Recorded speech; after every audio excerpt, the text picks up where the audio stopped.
Do you have a remote ID for your drone? Well, if not, you're going to likely need one by September 16, 2023. Remote ID is the ability of a drone in flight to provide identification and location information to other parties, such as law enforcement, when a drone appears to be flying in an unsafe manner or in a restricted area.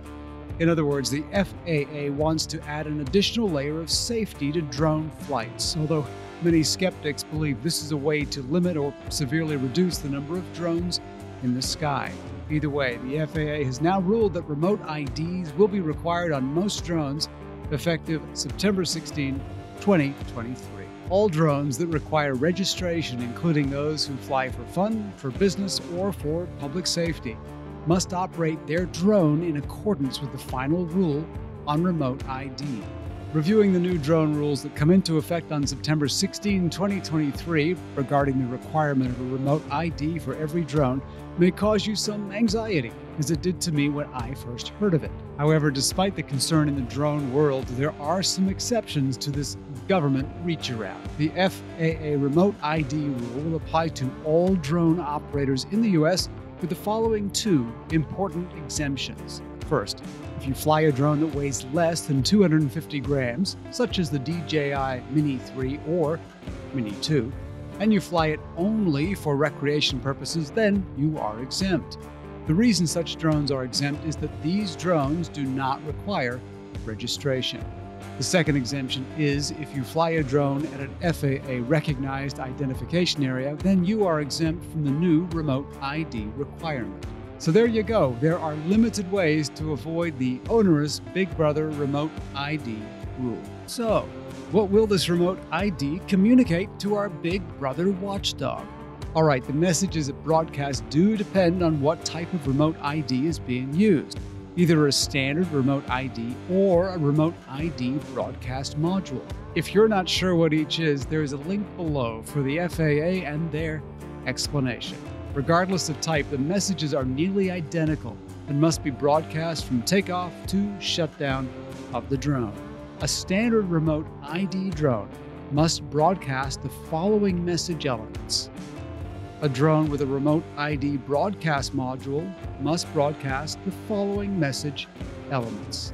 You can see that the only significant difference is that the standard remote ID requires an emergency status indication, while the remote ID broadcast module does not. Again, the deadline for operational compliance is September 16, 2023. More details and hopefully some clarity from the FAA and supporting organizations in the near future. The FAA recognizes three ways that a drone can qualify and therefore meet the new remote ID rule. The first qualifier includes a drone that has remote ID capability built directly into the drone and broadcasts identification and location information of the drone and control station. The second way to meet the new drone remote ID rule is with remote ID capability through a module that is attached to the drone, or a feature, such as a software upgrade, integrated within the drone. The second compliance option gives the drone's identification, location, and takeoff information. Importantly, persons operating a drone with remote ID broadcast modules must be able to see their drone at all times during flight. The third way to comply with the FAA's remote ID rule is to operate a drone without remote ID at FAA-recognized identification areas, which are sponsored by community-based organizations or schools. FRIAs are the only locations unmanned aircraft, so drones and radio-controlled airplanes, may operate without broadcasting remote ID messages. Importantly, drones must operate within visual line of sight and within the FRIA. Finally, if your drone does not need to be registered because it weighs under 250 grams, well, you need not worry about the new remote ID rule. So there you go, a brief overview of the new FAA remote ID rule. Don't forget that your drone must qualify and be in compliance with these rules by September 16, 2023.